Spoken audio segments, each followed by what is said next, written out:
Immer mehr unserer Mandanten aus Deutschland, Österreich und der Schweiz interessieren sich dafür, in den boomenden Immobilienmarkt in den USA einzusteigen, dort Investmentimmobilien zu erwerben und diese zu vermieten. Damit das Ganze keine Steuerfalle wird, sind ein paar Dinge zu beachten und genau dazu werde ich in diesem Video sprechen. Ich habe selbst lange in den USA gelebt, fast 10 Jahre, habe dort auch immer noch einen Wohnsitz und seit 2008 helfen wir Mandanten dabei, in die USA umzuziehen, dort ein Unternehmen zu etablieren bzw. ihr Unternehmen aus Europa in die USA zu expandieren. Wir kümmern uns um die steuerliche Betreuung, aber eben auch Dinge wie zum Beispiel US-Visa, Firmengründungen, Kontoeröffnungen und alles, was man eben sonst noch braucht, wenn man in die USA umzieht oder dorthin expandiert. In den letzten Jahren habe ich immer mehr beobachtet, dass Mandanten in den USA Immobilien erwerben wollen als Investmentimmobilien, um diese dann zu vermieten. Entweder die Langzeitvermietung ist ja interessant oder eben auch die Kurzzeitvermietung über Plattformen wie Airbnb. Was ist so interessant an den USA? Nun, zunächst mal ist der Markt natürlich ein sehr offener Markt. Jeder kann dort Immobilien kaufen, jeder Ausländer. Es gibt hier keinerlei Einschränkungen. Der Markt ist sehr transparent. Alles wird dokumentiert. Es ist ziemlich einfach, Immobilien zu erwerben. Man kann auch ziemlich einfach dort Immobilien finanzieren. Die Steuern sind relativ gering. Das heißt, hier bleibt dann von den Mieteinkünften schon mal was übrig. Und die Doppelbesteuerungsabkommen der USA mit Deutschland, Österreich und der Schweiz sind ja auch besonders attraktiv. Du musst nämlich dann in der Regel keine weiteren Steuern auf diese Einkünfte bezahlen, die du in den USA mit Immobilien erzielst. Natürlich hatte der Immobilienmarkt in den USA in den letzten Jahren so seine Probleme. Auch dort sind die Zinsen stark gestiegen. Finanzierung für Immobilien werden ja in den USA in der Regel auf 30 Jahre festgeschrieben, der Zinssatz. Viele Amerikaner, die vor den Zinserhöhungen einen sehr günstigen Deal bekommen haben, möchten natürlich nun nicht verkaufen, denn dann müssen sie ja zwangsläufig eine weitere Immobilie kaufen, außer sie ziehen ins Ausland. Dort werden dann die monatlichen Kosten sehr viel höher sein. Deswegen ist es nicht so einfach, immer dort Immobilien zu finden. Auf der anderen Seite wird sehr viel in den USA gebaut. Ich werde gleich mal einige Neubauimmobilien zeigen. Das heißt, es bieten sich eigentlich immer gute Möglichkeiten an, dort zu investieren. Die Mandanten, die wir haben, investieren in den verschiedensten Segmenten. Ich kann mich zum Beispiel an Mandanten erinnern, die hier in Detroit Sozialwohnungen gekauft haben. Das musst du dir mal vorstellen. Die haben diese dann komplett renoviert und an Sozialhilfeempfänger vermietet. Das ist eigentlich ein ziemlich attraktives Geschäft, denn dann bekommt man eine sichere Miete hier direkt vom Staat bezahlt, beziehungsweise eben von der Stadt. Und wenn man das kalkulatorisch hinkriegt, dann kann das schon ziemlich attraktiv sein. Viele Mandanten machen natürlich auch Airbnb. Die Preise sind ja dort attraktiv, besonders in den bekannten Ferienregionen. Ich sage zum Beispiel mal Florida, mehr dazu dann auch später. Aber auch die Langzeitmieten sind in den USA attraktiv, denn es ist ein sehr vermieterfreundlicher Markt. Es gibt immer befristete Verträge, man kriegt die Mieter ziemlich schnell wieder raus. Wenn es hier Probleme gibt, wie zum Beispiel mit der Zahlung der Miete und die Mieten steigen und steigen und steigen, das ist sicherlich ein Trend, der für Mieter natürlich besorgniserregend ist, aber für den Vermieter natürlich ziemlich praktisch. Das Ganze ging ja sogar so weit, dass in den letzten Jahren auch sehr große Investmentunternehmen wie zum Beispiel BlackRock hier stark in den Markt mit Vermietimmobilien, insbesondere Einfamilienhäuser, eingestiegen sind, weil das Ganze eben so lukrativ ist. Ich möchte dir jetzt einfach mal hier ein paar konkrete aktuelle Angebote aus Austin, Texas vorstellen. Austin, Texas deswegen, weil dort der Sitz unseres Unternehmens ist. Das Ganze kann natürlich auch an einem anderen Ort sein. Keine der Projekte hier möchte ich dir in irgendeiner Weise anbieten. Ich habe die nicht geprüft. Das sind wirklich nur Beispiele, die ich aus dem Internet gefunden habe. Ich möchte in diesem Video nicht über besonders edle Immobilien sprechen, sondern um Immobilien, die sich ganz normale Alltagsamerikaner eignen können, weil ich halte diese für besonders attraktiv. Hier kannst du jetzt zum Beispiel eine solche neu entwickelte Neighborhood in der Gegend von Austin sehen. Ich meine, das sind natürlich schreckliche Developments. Das ist alles extrem hässlich. Das muss man ganz klar sagen. Die Häuser stehen extrem dicht beieinander. Meine Kinder haben immer gescherzt, dass man ja da von einem Dach aufs andere springen kann. Diese Häuser haben alle keine Keller. Das sind alles mehr oder weniger Bretterbuden, auf die ein bisschen Rigips genagelt wurde. Also wie dort gebaut wird, darüber brauchen wir jetzt hier gar nicht sprechen. Aber solche Developments entstehen überall in Amerika. Es dauert wenige Monate, bis diese Häuser so gebaut sind. Das geht extrem schnell. Und gerade auch in Austin ist natürlich hier extrem hoher Bedarf. Das heißt, auch dort werden immer weiterer solcher Properties, solcher Neighborhoods nach oben gezogen, aus der Erde gestampft, möchte man schon sagen. Es ist extrem einfach natürlich in den USA Baugenehmigungen zu erhalten. Deswegen ist das alles ein sehr effizienter Prozess. Natürlich ist beim Immobilienkauf das lokale Know-how ganz wichtig, denn ohne dieses lokale Know-how wirst du möglicherweise nicht den richtigen Deal machen. Ich möchte mich daher nun hier auf ein spezifisches Beispiel konzentrieren, nämlich Del Valle in Texas. Das liegt hier südöstlich von Austin. Und sehr interessant dabei ist, dass hier die neue Gigafactory von Tesla vor einigen Jahren fertiggestellt wurde. Es ist sehr faszinierend, sich das mal aus der Nähe anzuschauen. Wenn du dort neben der Autobahn, die direkt neben der Fabrik entlang führt, an dieser Fabrik vorbeiführst, dann brauchst du gefühlte 10 Minuten, bis du an diesem riesigen Gebäude vorbeigefahren bist. Natürlich sind es nicht 10 Minuten, es sind ein paar Minuten, aber es ist ein gigantisches Bauwerk, was dort errichtet wurde. Ich glaube, es ist 1 Kilometer lang. Und das hat natürlich hier enormen Bedarf an Wohnungen, an Häusern generiert für Mitarbeiter, die dort arbeiten. Zehntausende arbeiten dort, aber natürlich auch für Tesla-Mitarbeiter aus anderen Gebieten der USA, die dann dort zum Beispiel diese Gigafactory besuchen kommen. Hier in Del Valle, Texas, da gibt es eben auch einige Developments. Hier habe ich jetzt mal eine solche Immobilie angezeigt. Hier 299.505 $, 4 Schlafzimmer für diese Immobilie hier.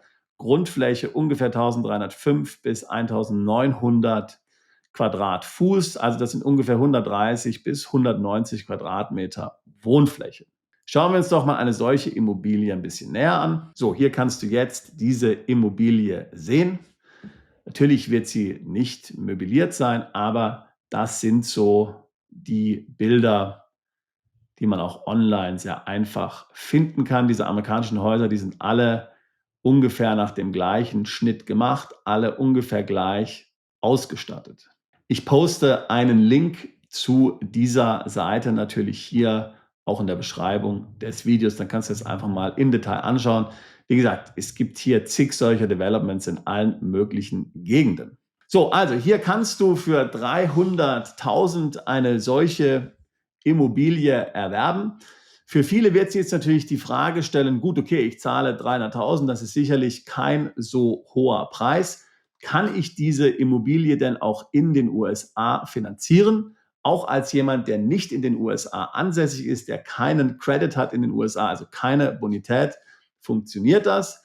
Und die Antwort ist ganz deutlich ja. Da gibt es auch verschiedene Anbieter, die das machen. Ich kenne hier keinen bestimmten Anbieter, den ich dir empfehlen kann, aber ich zeige dir mal einen, den ich im Internet gefunden habe mit einer ganz einfachen Suche. US Mortgage for Non-Residents Loan Requirements. Was musst du also dort bringen? Also grundsätzlich wird hier finanziert 70% bis 75% des Wertes der Immobilie. Du musst also 30 bis 35% hier an Anzahlung bringen. Es wird bis zu $2 Millionen finanziert. Du bringst einfach hier deine ausländischen Steuererklärung, deine ausländischen Kontoauszüge und deine Lohnabrechnung mit. Nichts anderes wird gebraucht. Zinssätze sind natürlich für solche Mortgages vielfach höher. Man muss hier rechnen mit ungefähr 5 bis 7 oder mehr Prozent.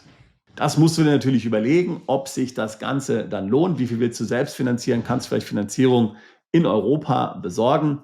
Das sind alles Dinge, die man sich dann anschauen muss, natürlich im Detail. Wenn du jetzt diese Immobilie erworben hast, dann wird für die meisten natürlich hier im Vordergrund stehen, sie vermieten zu wollen. Wir schauen uns doch mal an, was in der gleichen Gegend Del Valle hier für Mieten für solche Häuser bezahlt werden. Da habe ich jetzt einfach auf einen der bekannten Vermiet-Webseiten geschaut. So, hier ist aktuell dieses Haus zu vermieten. Hier kannst du sehen, es ist eben ein Haus in einem solchen Development. 3 Schlafzimmer, 3 Bäder, ungefähr 240 Quadratmeter Wohnfläche. Schauen wir uns mal hier kurz die Bilder an. So sieht das Haus also leer aus. Du kannst dir das vorstellen, sehr ähnlich wie das, was ich dir gerade eben hier von dem Neubau gezeigt habe. Also $2.400 hier in der gleichen Gegend in Del Valle, südöstlich von Austin, wird für eine solche Immobilie bezahlt. Das ist sicherlich ein typischer Wert.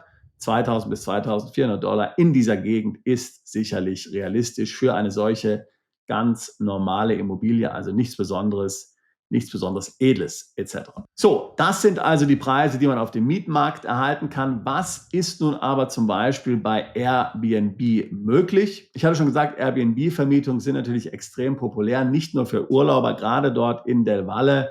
Dort kommen viele Tesla-Mitarbeiter zum Beispiel aus Kalifornien oder aus anderen Standorten hin, die dann dort einige Wochen bleiben und dann wieder abreisen und dann eben auch in solchen Developments nahe der Fabrik, nahe der Gigafactory hier solche Airbnb-Häuser dann mieten. Manchmal übernachtet eben auch ein Team in einem solchen Haus. Das heißt, ein Team, anstatt in ein Hotel zu gehen, mietet ein Airbnb und übernachtet dann dort. Aber natürlich auch für Touristen, für Familien, die sich dort aufhalten im Urlaub, ist das Ganze attraktiv. Hier habe ich jetzt einfach mal ein solches Haus in Del Valle hier auf Airbnb gesucht und habe mal hier für den Monat Dezember die monatliche Miete ausgerechnet. Das sind $3.578, die man dort verrechnen kann. Du kannst dich erinnern, die Langzeitmiete waren ungefähr $2.400 für ein solches Haus. Wenn man jetzt natürlich nur wenige Tage auf Airbnb vermietet, dann bekommt man natürlich mehr. Aber ich wollte jetzt, dass du hier einen Vergleichswert hast. Schauen wir uns mal die Bilder an.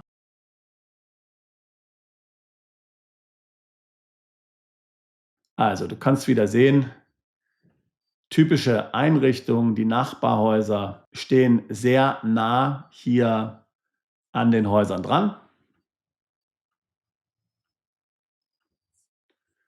Sicherlich lohnt es sich für dich auch dort mal, dich selbst auf Airbnb zu vergewissern, was es dort so für Angebote gibt. Also beides sind durchaus Optionen, die man hier verfolgen kann. Jetzt natürlich die Frage, wie das Ganze hier sich steuerlich darstellt, wenn du eine solche Immobilie hast. Grundsätzlich musst du aus steuerlicher Sicht immer wissen, dass Einkünfte aus Immobilien sowohl die laufende Vermietung als auch die Veräußerung nach dem sogenannten Belegenheitsprinzip versteuert werden. Das heißt, da, wo sich die Immobilie befindet, wird zunächst auch die Steuer fällig. Und in den meisten Doppelsteuerungsabkommen, aber nicht in allen, ist es dann so, dass bei dir zu Hause, also in Deutschland, Österreich und der Schweiz, keine weiteren Steuern fällig werden. Du gibst also das Einkommen, das du dort aus der Immobilie erwirtschaftet hast, in deiner Steuererklärung zu Hause an, gibst an, welche Steuer du dort bezahlt hast und musst dann normalerweise zu Hause keine Steuer mehr bezahlen. Warum ist das interessant? Und die Steuern in den USA sind natürlich niedriger als in Europa. Das heißt, üblicherweise kannst du hier einen ganz guten Deal machen. Hier sehen wir schon die Steuersätze für 2025. Trump hat ja angekündigt, dass er die Steuern wieder weiter absenken wird. Aber 10% zahlst du auf die ersten $11.925 Einkommen, 12% dann auf alles weitere bis 48.000, 22% für alles dann bis zu $103.000. Das heißt, du wirst natürlich vielfach hier unter 20% Steuern bleiben, vielfach natürlich unter 12%. Ganz oft gibt es ja ehrlich gesagt sowieso keinen Gewinn, den du zu versteuern hast, denn du hast Kosten wie die Finanzierung etc., die du dort ja auch abziehen kannst von diesem Gewinn. Aber für dich ganz wichtig zu verstehen, du musst hier dann in den USA eine Steuererklärung einreichen. Du bist dort beschränkt steuerpflichtig auf diese Einkünfte und wirst dafür nach dem amerikanischen Tarif besteuert. Vermietest du die Immobilie über Airbnb oder eine andere Plattform oder aber über einen Makler, dann wird dir Airbnb oder auch der Makler sagen, dass hier möglicherweise 30% Quellensteuer in den USA abgezogen werden, welche du dann aber wieder über eine Einkommensteuererklärung zurückfordern kannst. Dazu schauen wir uns mal kurz hier die Geschäftsbedingungen von Airbnb an. So, hier kannst du es lesen. Besondere Hinweise für Nicht-US-Gastgeber mit Unterkünften in den USA. Nicht-US-Gastgeber mit Unterkünften in den USA müssen in der Regel eine Steuererklärung beim IRS für die Einkünfte einreichen, die sie mit Unterkünften in den USA erzielen. Sie unterliegen jedoch keiner Quellensteuer, wenn sie Airbnb ein gültiges Formular W8ECI zur Verfügung stellen. Hier siehst du es. Auszahlung an Nicht-US-Gastgeber mit Unterkünften in den USA, die kein Formular W8ECI vorlegen, unterliegen in der Regel einer Quellensteuer von 30%, die an die IRS abgeführt wird. Also, Stichwort W8ECI. Dieses Formular musst du Airbnb oder anderen Plattformen zur Verfügung stellen, dass dir die Quellensteuer nicht abgezogen wird. Wie gesagt, die Quellensteuer bekommst du sowieso zurück oder einen Teil der Quellensteuer, aber es ist natürlich besser, wenn du diese nicht zuerst abführen musst. Das Formular W8ECI schauen wir uns doch mal eben an. Das ist hier. Damit bestätigst du also, dass du eine Steuererklärung in den USA einreichen wirst. Und damit wird dann Airbnb nicht mehr verpflichtet sein, die Quellensteuer bei dir abzuziehen. Extrem wichtig allerdings ist, dass du eine amerikanische Steuernummer hast. Ansonsten funktioniert das Ganze nicht. Die SSN ist ja die Social Security Number. Das hat jeder, der in den USA wohnt. Wenn du nicht in den USA wohnst, kannst du eine ITIN beantragen. Und diese ITIN ist dann auch gut, muss aber hier in dieses Formular eingetragen werden. Ansonsten wird dir die Quellensteuer abgezogen. Das heißt, du musst im Grunde genommen vor der Vermietung diese ITIN haben. Wir können dir dabei helfen, wir können das machen. Das Ganze geht allerdings mehrere Monate. Deswegen muss man das Ganze zeitlich ein bisschen intelligent planen. So, jetzt sind natürlich zwei Dinge hier wichtig. Die erste Frage, was ist zum Beispiel beim Verkauf? Und dann auch die Frage, was ist eigentlich mit der amerikanischen Erbschaftssteuer? Das sind zwei wichtige Aspekte, die hier unbedingt steuerlich beachtet werden müssen und die dich vielleicht dann dazu bewegen, nicht als natürliche Person eine solche Immobilie zu erwerben, sondern über eine Gesellschaft das zu machen. Sprechen wir zunächst mal über den Verkauf. Wie ich es vorhin schon gesagt habe, wenn du eine Immobilie in den USA verkaufst, dann musst du in den USA natürlich hier den möglichen Veräußerungserlös versteuern. In den USA ist das so geregelt, dass du die normale Einkommensteuer, also die Sätze, die ich dir vorhin gezeigt habe, bezahlen musst. Wenn du die Immobilie für weniger als ein Jahr hältst, hältst du sie aber für mehr als ein Jahr, dann werden die sogenannten Long-Term Capital Gains Tax fällig. Und das sind möglicherweise 0%, 10% oder 20% in Abhängigkeit davon, wie viel du insgesamt in den USA verdienst oder eben wie groß dieser Veräußerungserlös ist. Also maximal 20%. Aber jetzt Achtung! Als Ausländer, und dabei hilft es nicht, wenn du eine ITIN hast, als Ausländer, der eine Immobilie in den USA verkauft, bist du quellensteuerpflichtig. Das heißt also, der Käufer muss letztlich 15% der Verkaufssumme, nicht des Veräußerungserlöses, einbehalten und an die Steuerbehörde abführen. Dieses Verfahren nennt man FIRPTA. Das ist eine Abkürzung für diese Quellensteuer. Hier gibt es einige Ausnahmeregelungen. Machst du zum Beispiel einen 1031 Exchange, das heißt, kaufst du eine andere Immobilie und das passiert am gleichen Tag. Du hast normalerweise dafür mehrere Wochen Zeit, aber wenn es am gleichen Tag passiert, dann musst du die Steuer nicht bezahlen. Du kannst auch im Vorfeld hier von der IRS ein Zertifikat beschaffen, welches bestätigt dem Käufer, dass keine Quellensteuer einbehalten werden muss. Das kannst du zum Beispiel dann machen, wenn du erwartest, dass du einen Verlust erzielst oder eben nur einen sehr geringen Veräußerungserlös. Auch wenn diese Immobilie hier als Wohnimmobilie erworben werden soll, also wenn der Käufer darin wohnen will und die Immobilie ist weniger als $300.000 wert, muss möglicherweise hier keine FIRPTA-Steuer bezahlt werden oder ansonsten nur ein geringerer Betrag. Wie gesagt, dann würdest du eben wieder deine US-Steuererklärung einreichen, würdest die Quellensteuer dort erklären und bekommst dann für die zu viel gezahlte Steuer eine Steuererstattung. Ein weiterer Punkt ist die US-Erbschaftssteuer. Du hast vielleicht in den Medien gehört, besonders Trump hat es ja da hervorgetan, dass die US-Erbschaftssteuer gigantische Steuerfreibeträge im Bereich von etlichen Millionen Dollar hat. Aber wenn du nicht in den USA wohnst, ist der Freibetrag nur 60.000 Dollar. Ist deine Immobilie also 500.000 Dollar wert und ist sie abbezahlt, dann können deine Erben 60.000 ohne Erbschaftssteuer erben, müssen aber auf den Rest, also 440.000 Dollar, dann 40% amerikanische Erbschaftssteuer bezahlen.